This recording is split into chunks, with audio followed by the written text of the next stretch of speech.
Care कर रहा। शायद बहुत लोगों का आश्चर्य होगा सुन करके, 40 साल में शायद एक साल ऐसा नहीं गया होगा कि हर वर्ष प्रमुख स्वामी जी ने मेरे लिए कुर्ता पैजामा का कपड़ा न भेजा हो।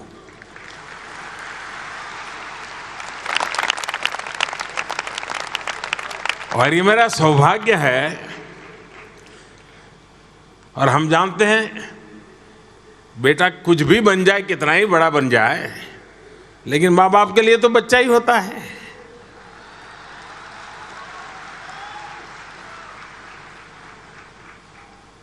देश ने मुझे प्रधानमंत्री बना दिया, लेकिन जो परंपरा प्रमुख स्वामी चलाते थे, पूज्य भरत स्वामी ने भी अब तक वो कपड़ा भेजना चालू है।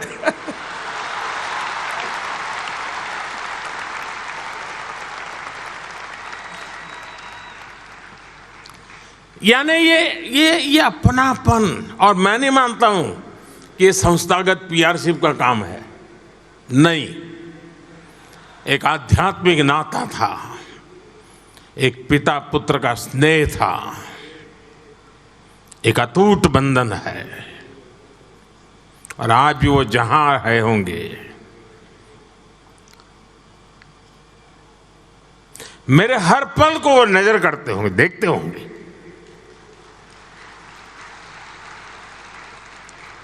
बारीकी से मेरे काम को जांचते होंगे। उन्होंने मुझे सिखाया, समझाया, क्या मैं उसी राह पे चल रहा हूं कि नहीं चल रहा हूं, वो जरूर देखते होंगे।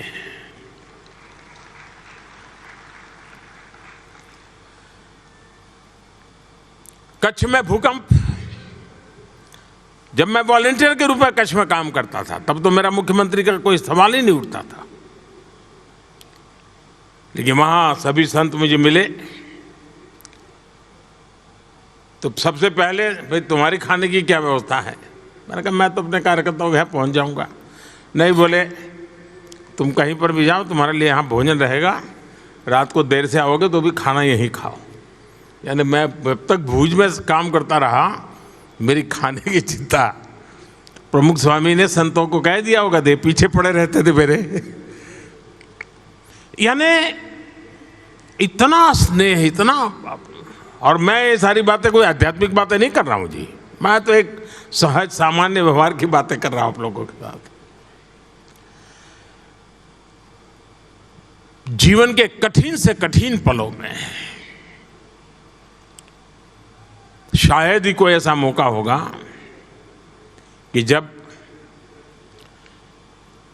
प्रमुख स्वामी ने खुद ने होकर करके मुझे बुलाया ना हो या मेरे से फोन पे बात न की हो। शायद ही कोई घटना होगी। मुझे याद है, मैं वैसे अभी वीडियो दिखा रही थी, उसमें उसका उल्लेख था। 91-92 में श्रीनगर के लाल चौक में तिरंगा झंडा फहराने के लिए मेरी पार्टी की तरफ से एक एकता यात्रा की योजना हुई थी। डॉक्टर मुरली मनोहर जोशी जी के नेतृत्व में वो यात्रा चल रही थी और मैं उसकी व्यवस्था देखता था। जाने से पहले मैं प्रमुख स्वामी जी के आशीर्वाद लेके गया था, तो उनको पता था कि मैं कहाँ जा रहा हूँ, क्या कर रहा हूँ। हम पंजाब से जा रहे थे तो हमारी यात्रा के साथ आतंकवादियों की भीड़ हो गई, हमारे कुछ साथी मारे गए। पूरे देश में बड़ी चिंता का विषय था कि गोलियां चली, काफ़ी लोग मारे गए थे। और फिर वहीं से हम जम्मू पहुंच रहे थे। हम श्रीनगर लाल चौक तिरंगा झंडा फहराया। लेकिन जैसा ही मैंने जम्मू में लैंड किया, सबसे पहला फोन प्रमुख स्वामी जी का। और मैं कुशल तो हूं ना, चलिए ईश्वर तुम्हें आशीर्वाद दें, आओगे तो फिर मिलते हैं, सुनेंगे तुमसे कुछ क्या हुआ। सहज सरल। मैं मुख्यमंत्री बन गया। अक्षरधाम के सामने ही 20 मीटर की दूरी पर मेरा घर, जहां सीएम निवास था, तो मैं वहां रहता था। और मेरा आने जाने का रास्ता भी ऐसा कि जैसे ही निकलता था तो पहले अक्षरधाम शिखर के दर्शन करके ही मैं आगे जाता था। तो सहज नित्य नाता, और अक्षरधाम पर आतंकवादियों ने हमला बोल दिया। तो मैंने प्रमुख स्वामी जी को फोन किया, इतना बड़ा हमला हुआ है, इतने लोगों, मैं हैरान था जी। हमला अक्षरधाम पे हुआ है, संतों पर क्या बीती होगी, गोलियां चली नहीं चली, किसको क्या, सारी चिंता का विषय था, क्योंकि एकदम से धुंधला सा वातावरण था। ऐसी संकट की घड़ी में इतना बड़ा आतंकी हमला, इतने लोग मारे गए थे। प्रमुख स्वामी जी ने मुझे कहा फोन किया तो, अरे भाई तेरा घर तो सामने ही है, तुम्हें कोई तकलीफ नहीं है ना? अरे मैंने कहा बापा, इस संकट की घड़ी में आप इतनी स्वस्थता पूर्वक मेरी चिंता कर रहे हैं? उन्होंने कहा देख भाई, ईश्वर पे भरोसा करो, सब अच्छा होगा। ईश्वर सत्य के साथ होता है। यानी कोई भी व्यक्ति हो, ऐसी स्थिति में मानसिक संतुलन, स्वस्थता, ये भीतर की गहन आध्यात्मिक शक्ति के बिना संभव नहीं है जी। जो प्रमुख स्वामी ने अपने गुरुजनों से और अपनी तपस्या से सिद्ध की थी। और मुझे एक बात हमेशा याद रहती है, हम लोगों को, मुझे लगता है कि वो मेरे लिए पिता के समान थे, आप लोगों को लगता होगा हम आपके गुरु थे, लेकिन मुझे एक और बात की तरफ मुझे ध्यान जाता है। और जब दिल्ली अक्षरधाम बना तब मैंने इस बात का उल्लेख भी किया था, क्योंकि मुझे किसी ने बताया था कि योगी जी महाराज की इच्छा थी कि यमुना के तट पे अक्षरधाम का होना जरूरी है। अब उन्होंने तो बातों में, योगी जी महाराज के मुंह से निकला होगा, लेकिन वो शिष्य देखिए जो अपने गुरु के इन शब्दों को जीता रहा। योगी जी तो नहीं रहे, लेकिन वो योगी जी के शब्दों को जीता रहा, क्योंकि योगी जी के सामने प्रमुख स्वामी शिष्य थे। हम लोगों को गुरु के रूप में उनकी ताकत दिखती है, लेकिन मुझे एक शिष्य के रूप में उनकी ताकत दिखती है कि अपने गुरु के उस शब्द को उन्होंने जीकर दिखाया, और यमुना के तट पर अक्षरधाम बना करके आज पूरे दुनिया के लोग आते हैं तो अक्षरधाम के माध्यम से भारत की महान विरासत को समझने का प्रयास करते हैं।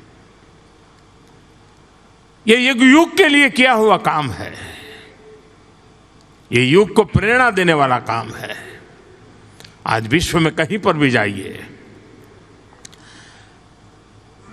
मंदिर हमारे यहां कोई नई चीज नहीं है, हजारों साल से मंदिर बनते रहे हैं, लेकिन हमारी मंदिर परंपरा को आधुनिक बनाना, मंदिर व्यवस्थाओं को आध्यात्मिकता और आधुनिकता को मिलन करना, मैं समझता हूं कि एक बड़ी परंपरा प्रमुख स्वामी जी ने प्रस्थापित की। बहुत लोग हमारी संत परंपरा के बड़े, नई पीढ़ी के दिमाग में तो पता नहीं क्या क्या कुछ भर दिया जाता है। ऐसा ही मानते हैं। पहले के तो जमाने में कहावत चलती थी, मुझे माफ करना सब सत्संगी लोग, पहले से कहा था भाई साधु बनना है तो संत स्वामीनारायण के बनो, फिर लड्डू बताते थे। यही कथा चलती थी, भाई साधु बनना है तो स्वामीनारायण का बनो, मौज रहेगी। लेकिन प्रमुख स्वामी ने संत परंपरा को जिस प्रकार से पूरी तरह बदल डाला, जिस प्रकार से स्वामी विवेकानंद जी ने रामकृष्ण मिशन के द्वारा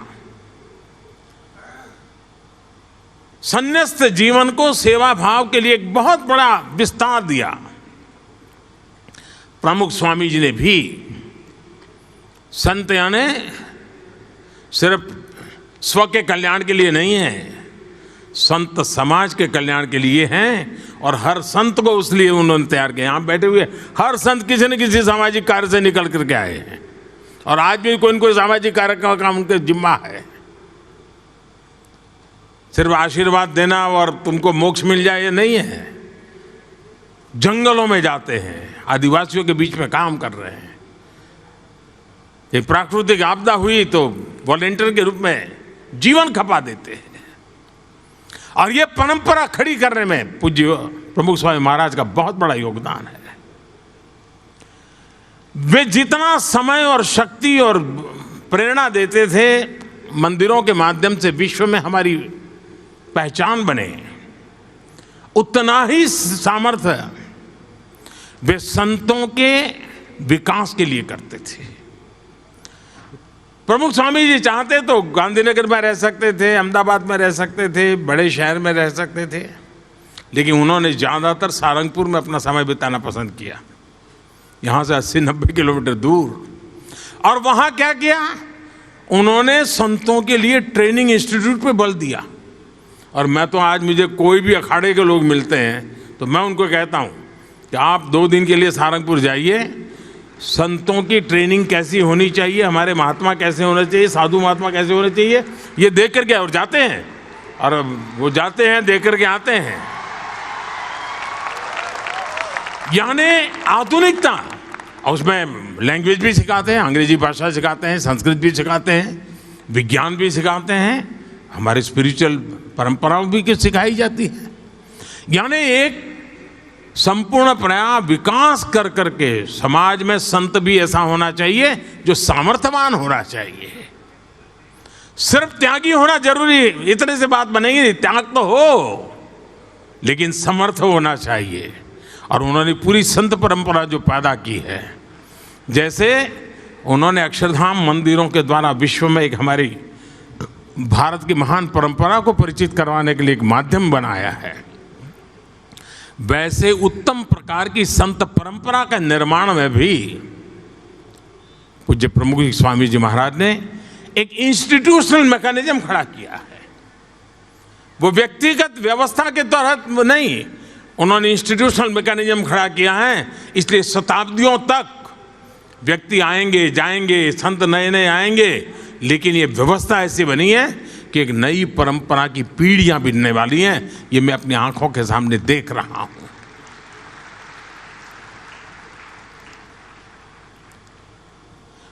और मेरा अनुभव है, वो देव भक्ति और देशभक्ति में फर्क नहीं करते थे।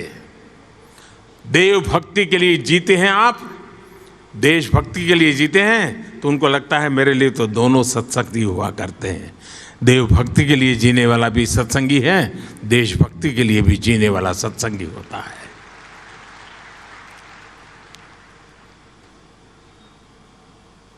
आज प्रमुख स्वामी जी की इस शताब्दी का समारोह हमारी नई पीढ़ी को प्रेरणा का कारण बनेगा, एक जिज्ञासा जगेगी। आज के युग में भी, और आप प्रमुख स्वामी जी के डिटेल में जाइए, कोई बड़े बड़े तकलीफ हो ऐसे कोई उपदेश नहीं दिए उन्होंने, सरल बातें की, सहज जीवन की उपयोगी बातें बताई, और इतने बड़े समूह को जोड़ा। मुझे बताया गया 80,000 वॉलेंटियर्स हैं। अभी हम आ रहे थे तो प्रमुख स्वामी मुझे, हमारे ब्रह्मविहारी जी मुझे बता रहे थे कि ये सारे स्वयंसेवक हैं और वो प्रधानमंत्री जी को गीट कर रहे हैं। मैंने कहा आप भी तो कमाल आदमी हो यार, भूल गए क्या? मैंने कहा वो स्वयंसेवक है, मैं भी स्वयंसेवक हूँ, हम दोनों एक दूसरे को हाथ कर रहे हैं। तो मैंने कहा आप 80,000 में एक और जोड़ दीजिए।